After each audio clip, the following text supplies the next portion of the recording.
Mas mabuti pa ring trabaho ang ialok ng gobyerno kaysa sa ayuda para sa mga mahihirap sa bansa. Yan ang reaksyon ng ilang mga taga Cotabato City kaugnay sa panibagong 2,000 pesos na ayuda na ipapamahagi ng gobyerno simula kahapon para sa mga mahihirap na pamilya sa bansa. Sa pahayag ng ilan, ang nasabing halaga ay dadaan lang at mauubos pero kung stable na trabaho ang ibibigay ay mas mabuti.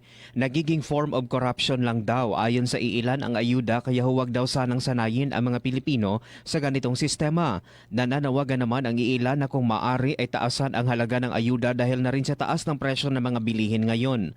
May iba naman na nagsabi na dapat nakatuon ang gobyerno sa long-term solutions sa isyu ng kahirapan sa bansa at hindi ang mga pansamantalang aksyon. Hindi siya talaga consider as worth it para i-sustain o para ilusta yung pera na ganun kalaki. Kulang yan sa mga pamilya. Kasi yung mga bilihin natin ngayon sobrang nagmahalan na hindi yun makasustento sa ilang pamilya lang. Mark Anthony Taico, NDBC Bida Balita.